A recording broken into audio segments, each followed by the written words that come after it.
नमस्कार दोस्तों, आज मैं आपको दो अंकों की संख्याओं का गुणा करने का आसान तरीका बताता हूँ।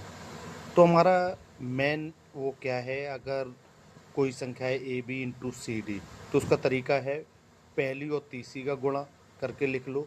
फिर उसके बाद पहली और चौथी का गुणा प्लस दूसरी और तीसरी संख्या का गुणा, उसके बाद दूसरी और चौथी का गुणा। अब हमने यहाँ पे दिखाया है, जैसे देखो 23 का गुणा 47 से किया। हमने ए को 2 माना, बी को 3, सी को 4 और डी को 7। तो अब देखो हमने यहाँ ये किया ए गुणे सी, तो ए हमारा 2 है और सी 4 है, तो 2 चौको 8। ऐसे ही हमने अगले क्या किया, ए का डी का गुणा किया, तो ए हमारा 2 है और डी 7 है, तो 2 सत्ते 14। वैसे ही हमने क्या किया, बी और सी का गुणा किया। बी हमने लिया था यहाँ पे 3 और सी लिया है 4, तो 3 चौको 12। ऐसे ही हमने बी और डी, बी हमारा 3 है, डी 7 है, तो 3 सत्ते 21।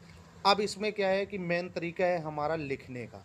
अब लिखना कैसे है, हमने पहला जो किया था 2 और 4 का गुणा, वो हमने इस तरीके से यहाँ रखा।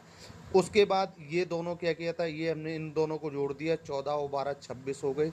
26 को हमने इस तरीके से लिख दिया। अब हमें ये वाला स्थान ब्लैंक छोड़ना है यहाँ पे।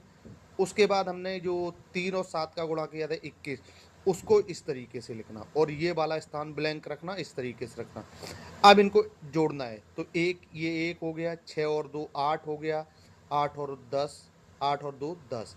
तो ऐसे 23 और 47 का गुणा 1081 हो गया।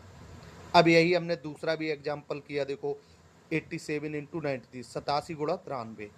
तो हमने ये देखो 8 और 9 का गुणा 72 किया, 8 और 3 का गुणा और 7 और 9 का गुणा करके जोड़ने के बाद वो 87 आया, 87 आया, वो यहाँ लिख दिया।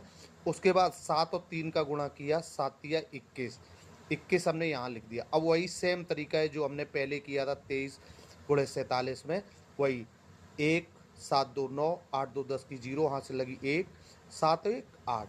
अब देखो फिर हमने एक तरीका और दिखाया इसी में, सेम यही पैटर्न है, 97 गुणे 68। तो हमने उसका शॉर्ट तरीका, बस आपको क्या है वही याद रखना है कि माइंड में एक चीज़ याद कर लेनी कि हमारा ये वाला ट्रिक है, इससे हम फटाफट कर लेंगे। तो हमने 9 छक्का 54, और उसके बाद हमने ये सेम पैटर्न यही किया, वो 114 आया, और उसके बाद ये गुणा किया तो 56 आ गया। अब इसको हम